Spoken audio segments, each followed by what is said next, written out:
My Halloween kit is so adorable. This Halloween kit from Coco Daisy is a bonus kit for October, and I wanted to make something super special that I can use throughout the month and for memory keeping at the end of it. So stay tuned for the process video on how I put this together. While the kit papers are an A5 size, they aren't quite big enough for a traveler's notebook cover themselves. So I took two of the same papers and used some liquid adhesive to attach two together, matching up that repeating pattern and let it dry. Oh, so patiently as I waited. That bat trim was so fun to use. I don't ever use textured trim like that very often on the side, but I thought it would be a really cool way to use it. I also wanted to use my scoreboard to make sure that I had a proper traveler's notebook cover, nice and folded. Now this is the part where I wanted to make my memory keeping little sections. I love this stamp set that's included in the kit from Paisley Press. I was on her design team a long time ago, and she still makes a huge impact here in the scrapbooking slash planner world. I use some of those stamps to create these little pocket cards that go in those vellum envelopes, the black stitched ones that are included in the kits. And then those acetate words, and they will be repeated throughout the middle section. That's what I love about it. They're nice and big and bold, and they really do make that inside quite a great accent. I do want to try some shading. I've never used the ink pad directly on the cardstock for some shading on the edges, and I've come to the conclusion that I really just prefer the control over using just a Tombow marker on the edges.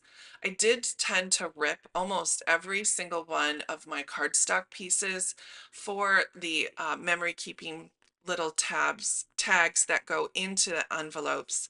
Those black stitched envelopes are vellum and they work really great, and then you can obviously attach stickers to the front of them or even die cuts, as you can see here on my inside of this traveler's notebook folio. Now I'm creating my own pattern paper. I just grabbed a couple of the darker browns and tans of my Tombow marker, and I just wanted to create a background for the stamping. I love this little tag that's included again in that stamp set, and I just repeated a pattern across the bottom with the label. Now within that label, I've decided that I could actually use more sentiments within the label to kind of create like a ticket feel on the bottom. And then once that's done, I can tear off the top for another edge that is also torn. And then I just take my Tombow marker again and make sure that the top does have a little definition with some shading. Now, once I get it attached, I do notice that I'm a little short on one end, but I don't mind, because it's a traveler's notebook cover and I can easily cover up that edge with a die cut. I've been using a lot of that Tombow Mono liquid glue lately, and it really is quite a favorite of mine as of late. It really doesn't ever wrinkle any of the cardstock, and it has a super fine tip, so it's very precise where I need my glue to go. Now I'm using more pattern paper and more of those die cuts that are included in the kit. They're so easy to use with their adhesive backside that you just peel off and you're ready to stick. And then those deco cards are a great addition in the front pocket, which I can also put a picture on the back as well.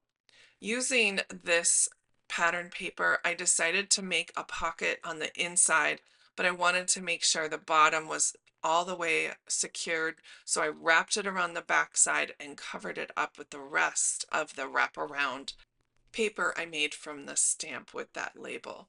Now, one more last little happy Halloween acetate that I thought would look great with some of those pet stickers on a roll. We received a roll like that with our October kit, and I am so glad to see it there in the Halloween kit as well. Just doing one last little bit of shading, and it's ready for the upper pocket, which actually is a fold over of that extra paper. I did trim it a little bit on the bottom so you can see that I'm holding it in place while the glue dries. And then all of these banners, I just flooded that corner with those pet sticker banners. And now I'm ready for my little notepad that's going to go right there in that pocket. What a cute little insert cover slash folio that I'm going to have in my planner all month long, holding my sticky notes, holding my notepad, and I'm ready for memory keeping afterwards. Thanks so much for stopping by today. I had a really good time with this October Halloween bonus kit, and I hoped to see you next time with another spooky, not scary Halloween project using the bonus kit from Coco Daisy. Don't forget, there's also a bonus add-on sticker kit as well.